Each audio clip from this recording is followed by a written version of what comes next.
नमस्कार and welcome to the class chronicle IAS की इस कक्षा में आप सभी का स्वागत है। मैं हूं, जैसा आप जानते हैं, मनोज जायसवाल। बीपीएससी की मेंस टेस्ट सीरीज की जो श्रृंखला है, इसमें हम लोग आज चर्चा करेंगे आपके पॉलिटी सेक्शन से रिलेटेड जो क्वेश्चंस हैं उन पर। और क्वेश्चन नंबर 4 में ABCDE ऐसे 5 सवाल हैं। उस पे सबसे पहला प्रश्न है क्वेश्चन नंबर 4 का ए कह लीजिए इसको, ठीक है। और आप देख रहे हैं यहाँ स्क्रीन पर लिखा हुआ है क्वेश्चन। ये कहता है कि जो न्यायपालिका का स्वतः संज्ञान लेने का जो मसला है, स्वतः संज्ञान सुओ मोटो जुरिस्डिक्शन, खास करके सुप्रीम कोर्ट द्वारा, वो क्या है? जुडिशियल ओवररीच का कारण है। इस पर आपको क्रिटिकली इवैल्यूएट करना, आलोचनात्मक मूल्यांकन करना है। तो आप देखेंगे तो इस प्रश्न के मुख्य रूप से केवल दो महत्वपूर्ण भाग हैं। पहला है कि सुओ मोटो पावर का इस्तेमाल किया जाना, स्वतः संज्ञान लेना। सुओ मोटो जो है स्वतः संज्ञान लेना सुप्रीम कोर्ट का, क्या यह उचित है? और उचित है तो कितना? क्योंकि क्रिटिकल एग्जामिन करना। फिर कहता है जुडिशियल ओवररीच, न्यायिक अतिक्रमण है। ये क्या है? न्यायिक अतिक्रमण है। इसी दो मुद्दे को आपको क्लियर उत्तर में अपने लिख देना है। तो आप देखिए, किसी भी न्यायिक व्यवस्था में, खास करके जो ब्रिटिश सिस्टम पर है, हमारे यहाँ जैसे पार्लियामेंट्री फॉर्म ऑफ गवर्नमेंट है, तो यहाँ पर या किसी भी देश में न्यायपालिका को हम सभी जानते हैं कि वह पृथक रहती है। दूसरे के मामलों में उसका हस्तक्षेप नहीं होता है। और दूसरों के मामले का मतलब क्या हुआ? कार्यपालिका और विधायिका। लेकिन आप देखते हैं, पहले समझ लीजिए, उत्तर बड़ा सरल है, बहुत सरल है, ठीक है। तो सुओ मोटो क्या होता है? सुओ मोटो में या तो न्यायपालिका एग्जीक्यूटिव बॉडी को कुछ कहती है करने को, या किसी लेजिस्लेशन को वो ऊपर नीचे करने की बात करती है, या कई बार लॉ को, एक्ट को, या बिल को तो नहीं, एक्ट को, बिल को तो नहीं कर सकती। क्षमा कीजिएगा, बिल मुंह से निकल गया। आज एक्चुअली एक सेशन ले रहा था वक्त बिल पे, उसके कारण सॉरी। तो किसी भी लेजिस्लेशन को, यानी कि किसी भी कानून को, वह रिव्यू वगैरह करने के बाद कुछ करती है।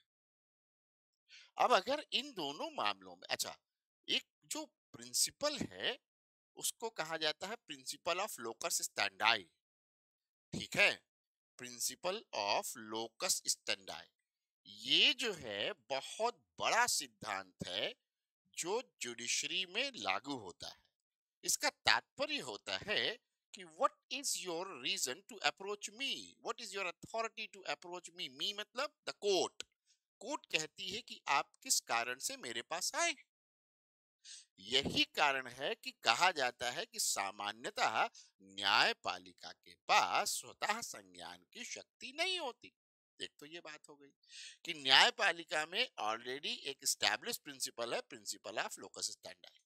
अब जब इस प्रिंसिपल ऑफ लोकस स्टैंडाई से बाहर निकलती है न्यायपालिका, तब वो करती है सुओ मोटो, स्वतः संज्ञान। नहीं तो न्यायपालिका के पास आपको कोई पीड़ा है, आप पीड़ित हैं, अग्रीव्ड पर्सन है, then you have to approach the court. और रूल ऑफ लॉ का जो प्रिंसिपल है, देखिए बहुत सारे पक्ष हो सकते हैं, लेकिन 8 मार्क्स का क्वेश्चन है, तो अच्छे से शॉर्ट में आपको समझा रहा हूं, और उत्तर भी बहुत शॉर्ट में लिखना होगा। तो ये हुआ प्रिंसिपल ऑफ लोकस स्टैंडाई का एक तरह से वायलेशन हुआ, तब जाकर के सुओ मोटो आया। अब इसमें क्या करती है कि यहाँ लेजिस्लेचर को कोई ना कोई डायरेक्शन देती है, या एग्जीक्यूटिव को कुछ करने या ना करने के लिए कहती है, डूज द डोंट्स। तो इसका मतलब क्या हुआ? तो एक और प्रिंसिपल जो आपके कॉन्स्टिट्यूशन में है, जिसको आप कहते हो doctrine of SOP, separation of powers. Doctrine of separation of powers का एक तरह से यहाँ वायलेशन हो गया। और जैसे ही doctrine of separation of powers का वायलेशन हुआ, हिंदी में कहते हैं शक्ति पृथक्करण का सिद्धांत, तो जब शक्ति पृथक्करण के सिद्धांत का वायलेशन हुआ तो ये जो सुओमोटो है इस पे जितना ज्यादा वो रिलाई करता जाएगा उतना ज्यादा ओवर रीच होता चला जाएगा। और doctrine of separation of power को आपको पता है कन्नादासन केस में सुप्रीम कोर्ट ने ये भी कह दिया था कि भैया सेपरेशन ऑफ पावर जो है, कन्नादासन केस 1996 का है, Tamil Nadu state versus state of Tamil Nadu. तो ये 1996 में ही सुप्रीम कोर्ट ने ये कह दिया था कि सेपरेशन ऑफ पावर्स तो बेसिक स्ट्रक्चर है। कोर्ट ने स्वयं कहा और कोर्ट खुद वायलेट कर देती है, यानी कि अब बहुत ज्यादा इधर उधर न जा करके एक आ जाए क्या कहते हैं फैक्चुअल मामले में। अब देखिए ये सुओमोटो ले क्यों पाती है, तो कहते हैं कि भैया जो रिट जारी करने की शक्ति है आर्टिकल 32 और आर्टिकल 226 वो जो है सोर्स हो जाता है इसका, और इस नाम पर ये ऐसा करती है, कहती है कि supremacy of the constitution and protection of the fundamental rights, ये हमारा काम है। सुप्रीम कोर्ट कहती है ना भाई। तो समझ गए, आ जाइए। उत्तर बहुत सरलता से आपको लिखना है, यानी कि इसमें एक पक्ष आपका आर्टिकल 32 और 226 भी हो गया। अब देखेंगे कि इसको हम मेंशन करेंगे या नहीं करेंगे। इंट्रोडक्शन कैसे लिखेंगे, तो इंट्रोडक्शन लिखना है सीधे doctrine of separation of powers से, ठीक है। आप सीधे कहिए the constitution of India,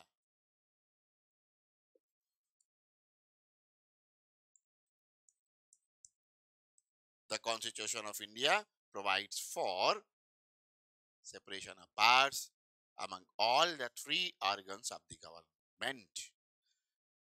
Bharat का संविधान सरकार के तीनों अंगों के बीच शक्तियों के पृथक्करण का प्रावधान करता है। It means what, it means आगे जोड़ देंगे आप extended introduction, it means that each organ of the government should work within its periphery। इसका तात्पर्य है कि सरकार के प्रत्येक अंग को अपनी आधिकारिक सीमा के अंतर्गत रहते हुए काम करना चाहिए। No one, no any organ should transgress, no any organ should transgress, should no any organ should transgress the powers of other organs। Clear, ये है। लेकिन अब यहीं पर आप आ जाएंगे, आपका बॉडी कंटेंट बनना शुरू होगा। लेकिन व्हेन जुडिशरी क्या करती है, यूजेस इट्स सुओमोटो पावर, तो क्या होता है देन, अब इसमें क्या करती है, judiciary directs either directs the executive or legislature। तो जब सुओमोटो का क्या करती है, सुओमोटो की शक्ति का प्रयोग करती है, तो किसी भी मामले पर स्वतः संज्ञान, इसका मतलब क्या है कि किसी भी मुद्दे पर या मामले पर स्वतः संज्ञान लेकर मामले की सुनवाई की शुरुआत करना। और जब ऐसा वह करती है तो क्या करती है, या तो कार्यपालिका को कुछ करने अथवा कुछ न करने का निर्देश जारी करती है। ऐसे में बहुत से मामलों में क्या होता है, in many issues where there is no any need or there was no any need of the intervention of judiciary, It was actually the main function or the major function of executive. Then also it. जैसे अब मैं इसको आप हिंदी वाले भी सुन लें कि इसमें आप क्या कहेंगे कि ऐसे बहुत से मामले रहे हैं जिनमें न्यायपालिका के हस्तक्षेप की आवश्यकता नहीं थी, फिर भी न्यायपालिका ने हस्तक्षेप किया। जैसे अगर आप सबको याद हो तो एक बार सुप्रीम कोर्ट ने कहा कि साहब क्या हो रहा है, अगर जो है ग्रेन्स जो है वेयर हाउसेस में सड़ रहे हैं तो उन्हें जनता में फ्री बांट दो। कमाल की बात थी। ये संभव नहीं है। कितनी समस्याएं उत्पन्न हो सकती हैं जैसे ही फ्री में कुछ डिस्ट्रीब्यूट किया जाने लगे। तो ये बहुत ज्यादा अनावश्यक हस्तक्षेप।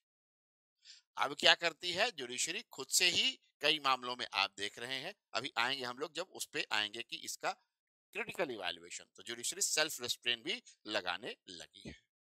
ठीक, तो ये बता दिया आपने कि सुओ मोटो के इस्तेमाल से या तो एग्जीक्यूटिव को या फिर कई बार लेजिस्लेचर के मामले में भी वह ऐसा हस्तक्षेप कर देती है जो वास्तव में अनुचित होता है और आम जनता के लिए वह बहुत लाभकारी नहीं होता है। तो इससे क्या हुआ कि ट्रांसग्रेशन हो रहा है, जुडिशियल ओवररीच हो रहा है, दूसरे के मामले में हस्तक्षेप कर रही। और तो और कई बार जुडिशियल एडवेंचरिज्म का भी नाम दिया गया, लेकिन आपके प्रश्न में पूछा नहीं गया है तो आप इसको छोड़ दीजिएगा। ठीक है, अब इस तरह से क्या हुआ कि अब आप आगे बढ़ जाएंगे कि इस प्रकार स्पष्ट है कि जब भी स्वतः संज्ञान लेकर न्यायपालिका किसी मामले में हस्तक्षेप करती है तो उससे कहीं ना कहीं कार्यपालिका के क्षेत्राधिकार को का अतिक्रमण होता है और कई मामलों में विधायिका के भी क्षेत्राधिकार का अतिक्रमण होता है। It is to be said, आगे आप बताएंगे कि it is to be said that judiciary should not make laws.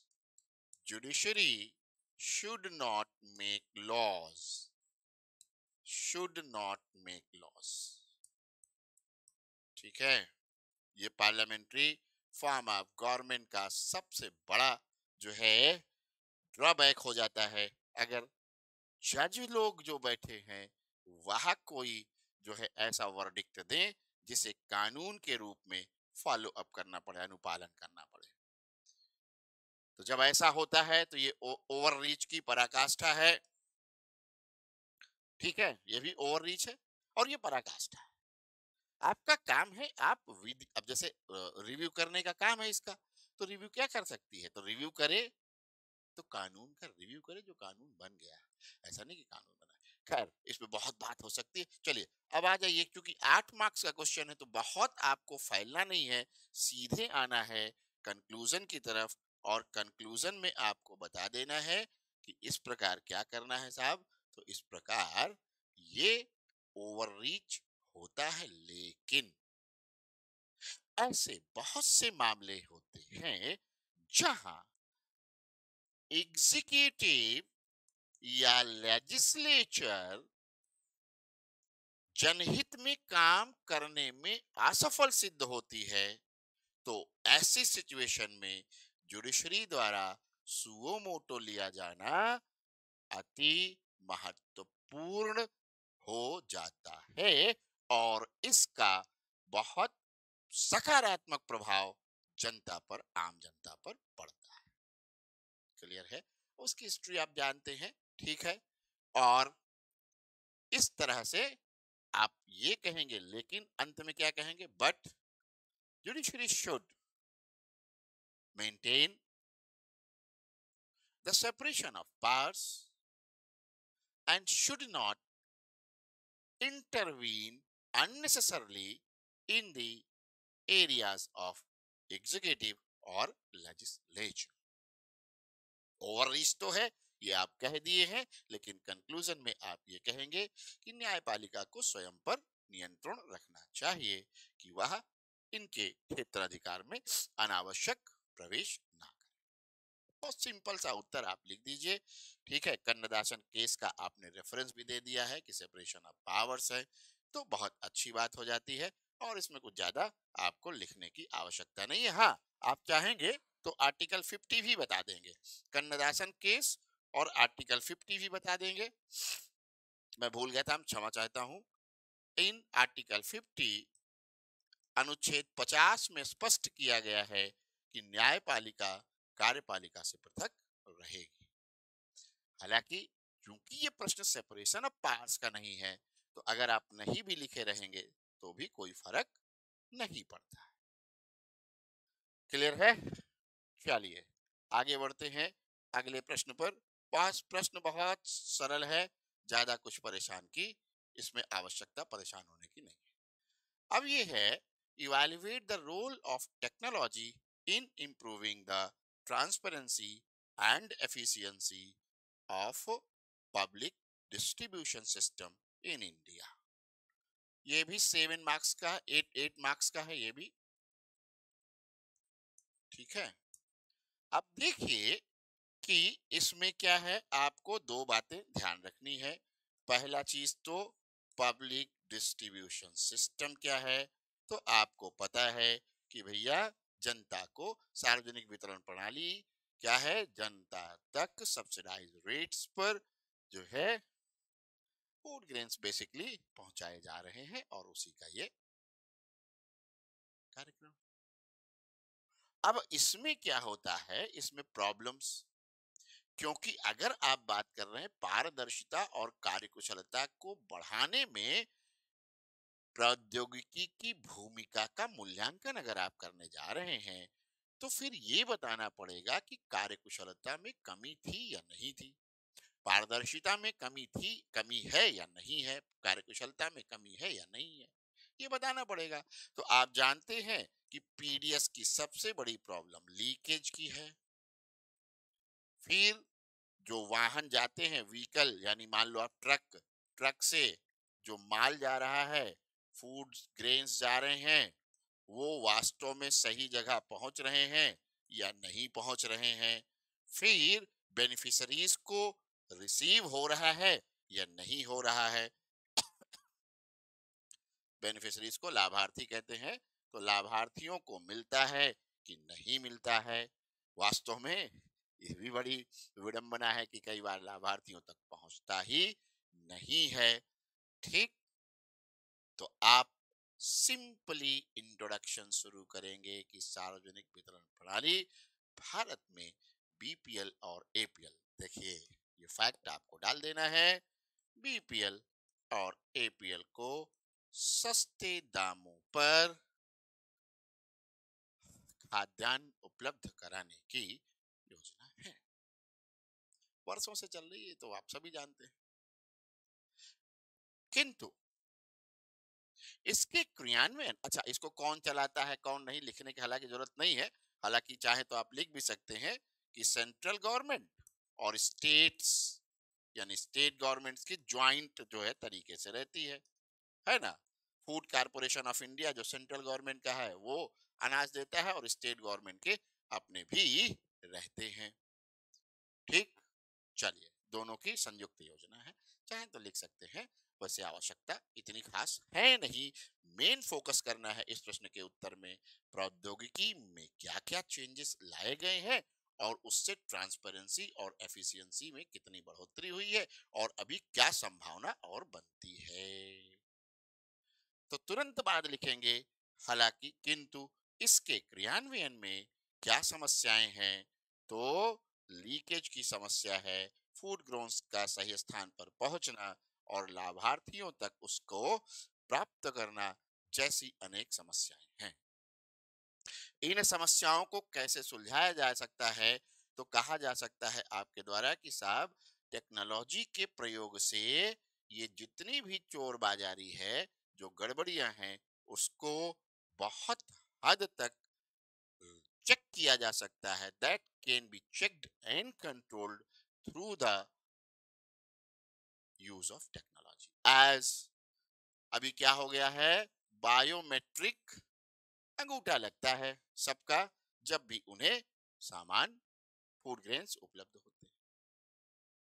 तो लाभार्थियों का थंब इम्प्रेशन बायोमेट्रिक डिवाइस पर लिया जाता है। तो अब देखिए इससे क्या हुआ कि अगर जिसका राशन कार्ड बना हुआ है उसका रिकॉर्ड है, लेकिन अगर उसे नहीं मिला तो बायोमेट्रिक पंचिंग उसकी रहेगी नहीं,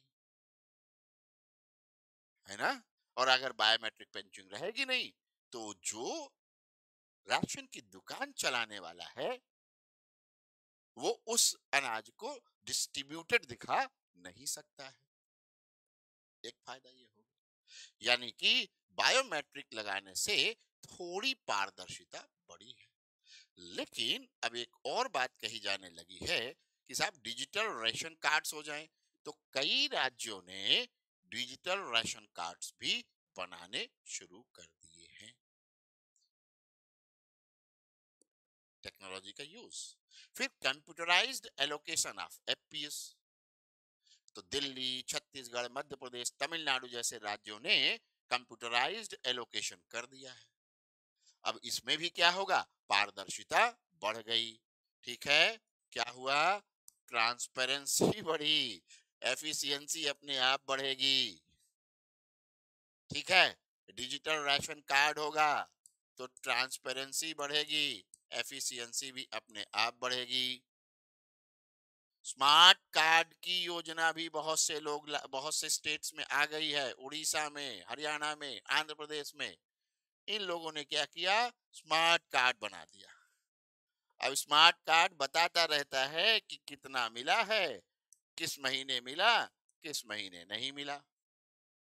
जो ट्रक खाद्यान्न को एक स्थान से दूसरे स्थान यानी कि जो गोडाउन है, वेयर हाउस है, वहां से जो राशन के सप्लायर तक जो दुकान है उसको पहुंचाने तक, पीओस तक पहुंचाने तक के लिए जो ट्रक्स जा रहे हैं, अब उन पर भी जीपीएस जो है लगाया जाने लगा है। छत्तीसगढ़ और तमिलनाडु में यह व्यवस्था शुरू कर दी गई है। इससे भी क्या हुआ कि अब ये पता चलेगा, बहुत पारदर्शी हो गया, ट्रक पहुंचा उस स्थान तक या कहीं बीच में गायब या कहीं घंटों रुका रहा। और फिर क्या हुआ, जो मॉनिटरिंग सिस्टम है उसपे फोन पर अब मैसेज आने लगे हैं, SMS based monitoring system Uttar Pradesh में शुरू किया गया। तो और छत्तीसगढ़ ने तो शिकायतों के निदान के लिए सिटीजन पोर्टल भी बना दिया है। और सिटीजन पोर्टल बनाने से फायदा ये हो रहा है कि जो भी ग्रीवांसेस हैं लाभार्थियों के, वे जा करके इस पोर्टल पर दर्ज करा सकते हैं। तो इन तमाम जो है टेक्नोलॉजी के यूज करने से एक बहुत बड़ा जो चेंज आ रहा है, जो फायदा हो रहा है, वह क्या है कि पारदर्शिता और कार्यकुशलता में तेजी से वृद्धि हुई है।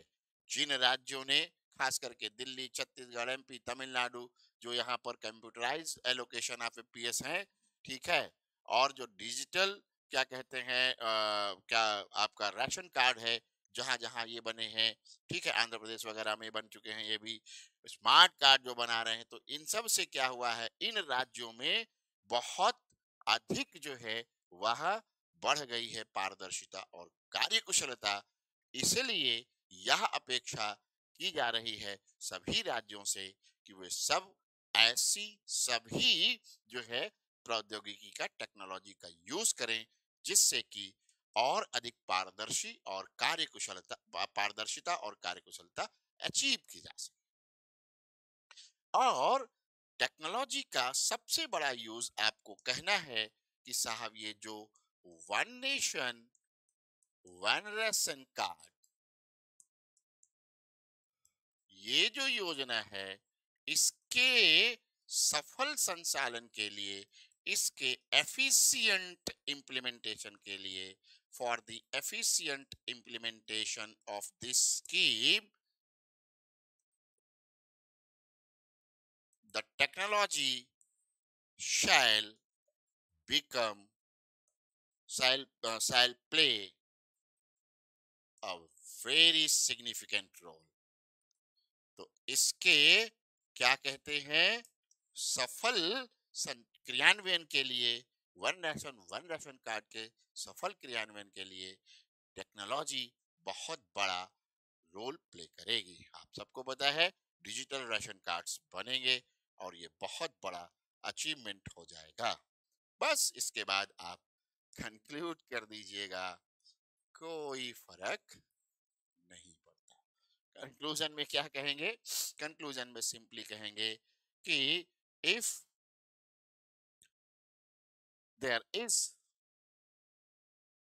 use of the aforesaid technologies in public distribution system, then it is sure that the beneficiaries shall get the benefit under PDS.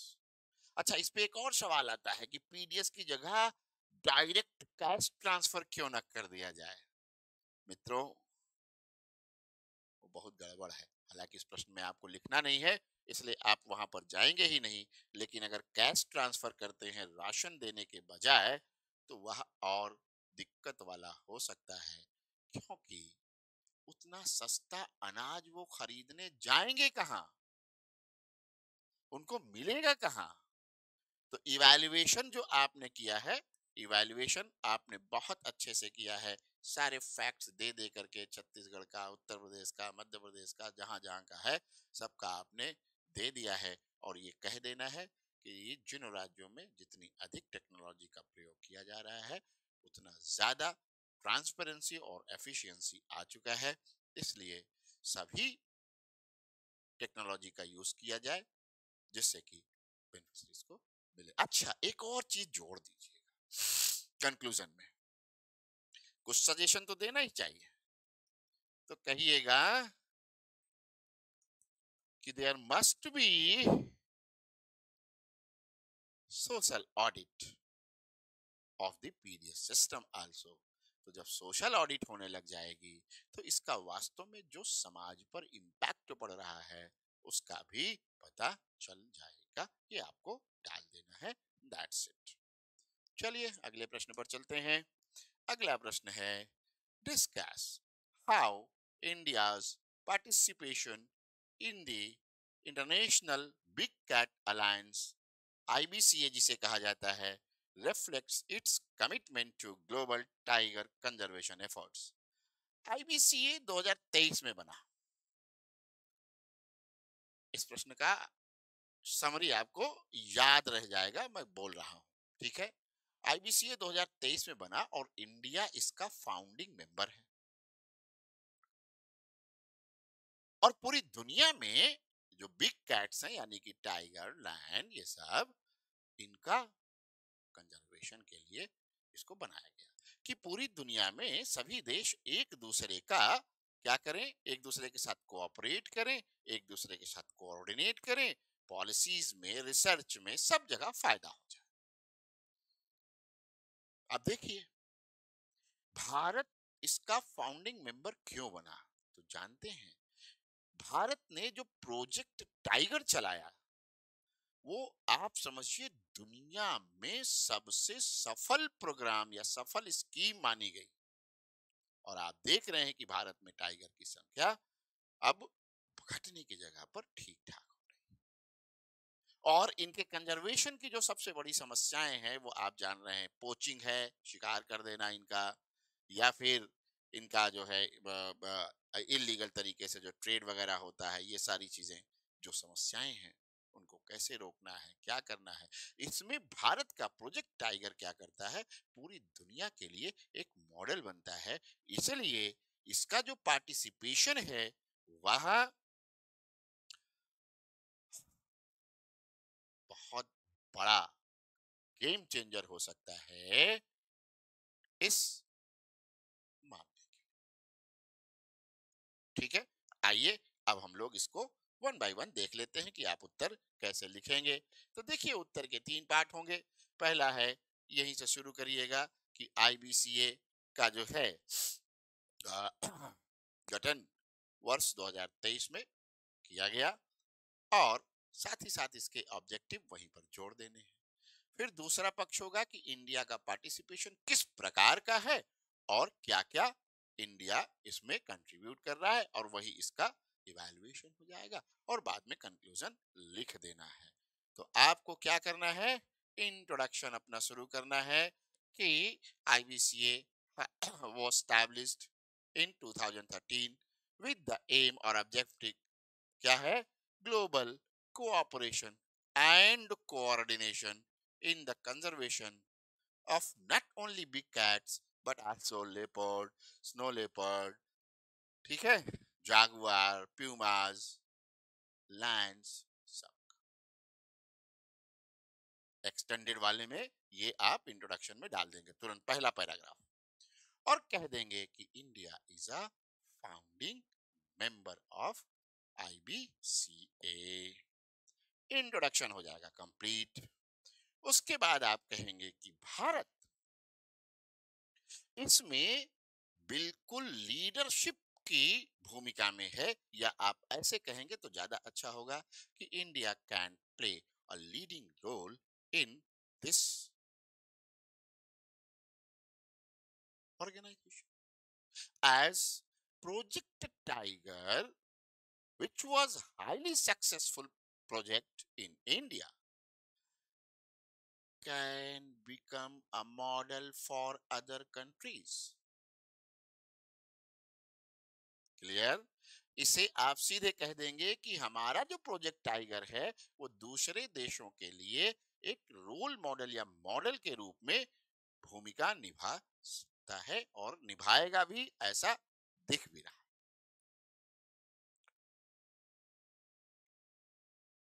IBCA, अब दूसरा पॉइंट आगे बढ़ेंगे कि आईबीसीए के अंतर्गत क्या होगा, under IBCA a network of policy makers, researchers and governments is to be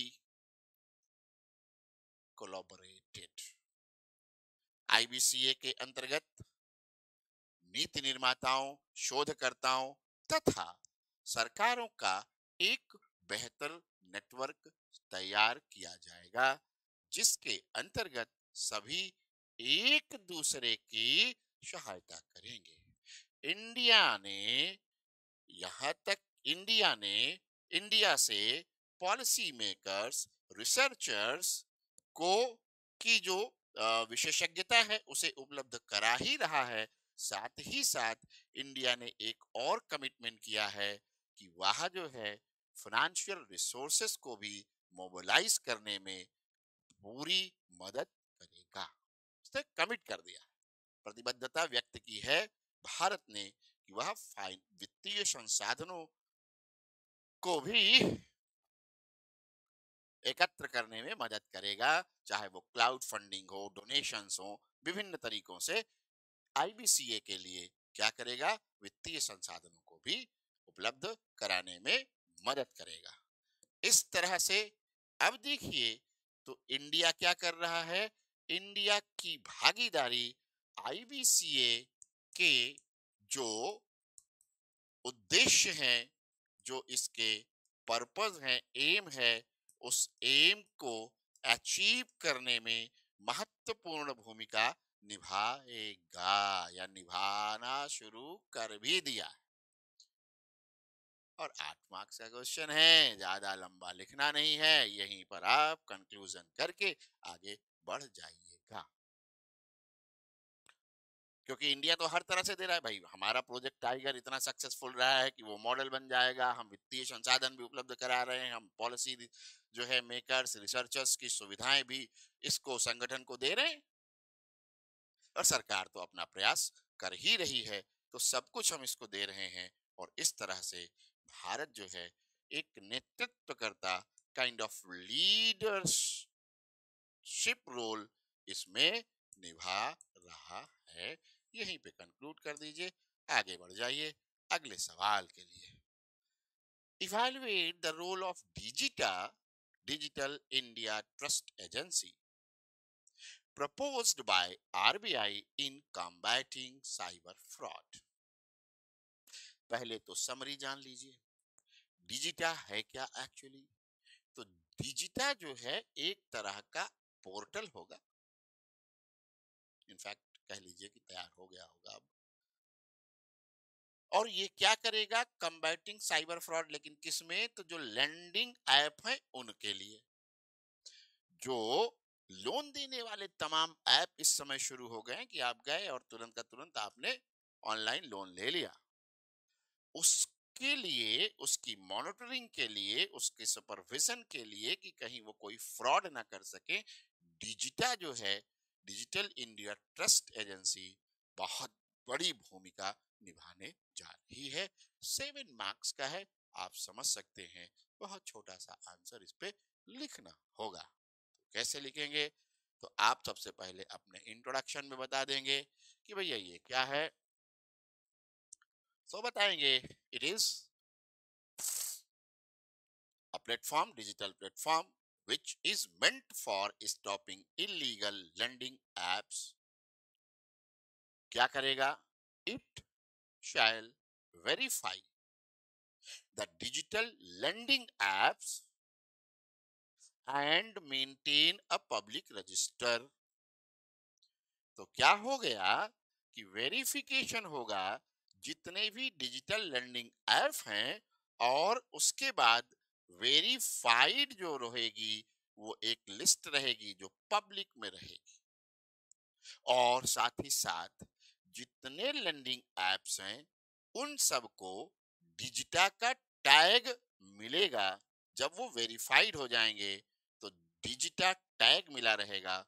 जिनको डिजिटा टैग नहीं मिला होगा वो सभी अनअथराइज्ड माने जाएंगे, यानी कि वो फर्जी भी हो सकते हैं, वो साइबर फ्रॉड करने की मंशा से बनाए गए हो सकते हैं। तो इससे आम जनता को लेंडिंग के मामलों में, कर्ज लेने के मामलों में, लोन्स हैं, पर्सनल लोन्स हैं, ये हैं वो हैं, बहुत तरह के छोटे मोटे जो हैं या बड़े हैं जैसे भी हैं, उसमें आम जनता के साथ साइबर फ्रॉड होने की संभावना न्यूनतम हो जाएगी। दस ये क्या करेगा, ये it will minimise the chances of cyber fraud. Actually आप कह सकते हैं, it becomes very clear that the aim of Digita is to combat cyber fraud, especially in digital lending. Reserve Bank of India is a regulator and supervisor for all type of financial transactions, है ना। Financial transactions जो भी होते हैं उनके लिए यही है रेगुलेटर। तो इसलिए आरबीआई की इसमें जो भूमिका है वह बहुत महत्वपूर्ण हो जाती है। ठीक है, तो आप बता देंगे कि हाँ साहब ये तो बिल्कुल डिजिटल फ्रॉड को रोकने में सक्षम रहेगा। फिर इसके बाद एक बड़ा अच्छा सवाल है, अच्छा इसलिए कह रहा हूं कि ये आ, अगर देखा जाए तो 250-300 वर्ड्स का क्वेश्चन है। यूएस इंडिया कंपैक्ट इनिशिएटिव, और इसमें क्या करना है, एनालाइज द सिग्निफिकेंस, इसके महत्व का मूल्यांकन करना है। अब देखिए, हाल ही में जब मोदी जी और ट्रम्प साहब बैठे तो यूएस इंडिया कंपैक्ट इनिशिएटिव शुरू, 10 साल के लिए इनिशिएटिव है 25 से 35 का, और इसमें विशेष ध्यान दिया गया है डिफेंस पर,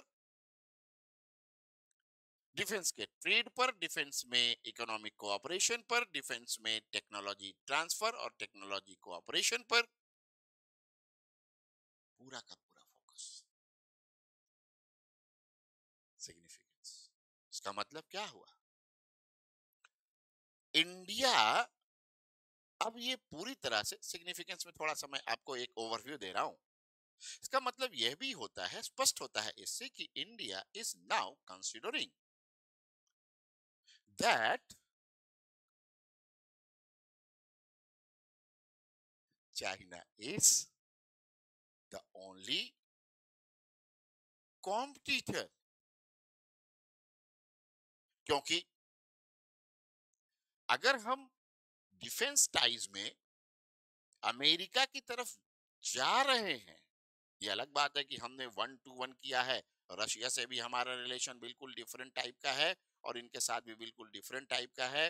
तो हम जो है क्या कह रहे हैं, हम आज की डेट में ऐसे देश हैं जो 1-1 टाइज कर रहे हैं, लेकिन इसमें कहीं ना कहीं ये बात स्पष्ट होती है कि चाइना, रसिया और एशिया में भारत का सर्वशक्तिमान होना और भविष्य में विश्व में सर्वशक्तिमान होने जैसी जो बात की जा रही है, वह वास्तव में कहीं ना कहीं लाइन पर आने वाली।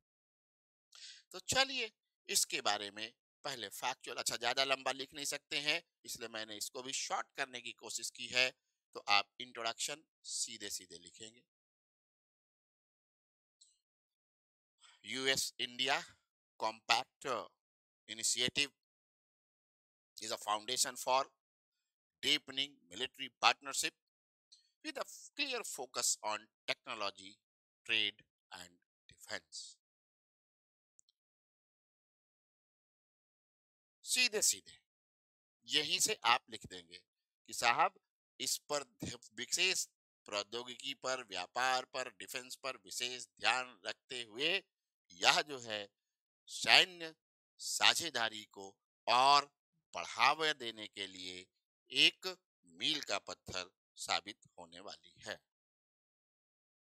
आप ये भी कहेंगे कि साथ ही साथ कॉमर्स, टेक्नोलॉजी के क्षेत्र में और तेजी से उसको और तेज करने तथा मिलिट्री पार्टनरशिप के लिए जो अपॉर्चुनिटीज हैं उसको कैटलाइज करने के लिए, उसको और तीव्रता प्रदान करने के लिए भी ये किया गया।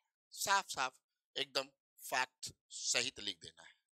फिर उसके बाद आपको लिखना है कि इसके अंतर्गत दोनों देश जो है रिजल्ट ड्रिवेन एजेंडा पर प्रतिबद्ध हुए हैं। अब इसके साथ इसमें क्या क्या होगा, तो दोनों देशों के बीच विशेष रूप से डिफेंस के मामलों में प्रोक्योरमेंट और रेगुलेटरी रिफॉर्म्स किए जाएंगे। प्रौद्योगिकी और मिलिट्री कोलैबोरेशन वो भी डिफेंस के ही क्षेत्र में होगा।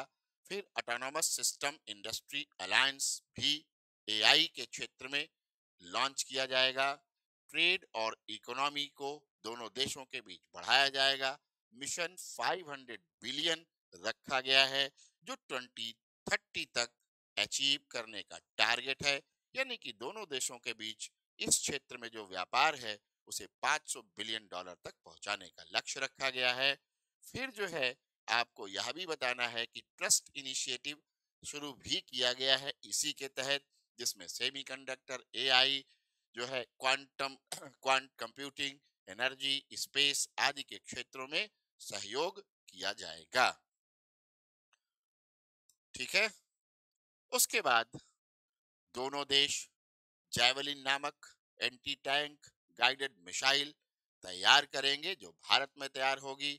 दोनों देशों के बीच टाइगर ट्रम्फ नामक जो है मिलिट्री एक्सरसाइज की जाएगी।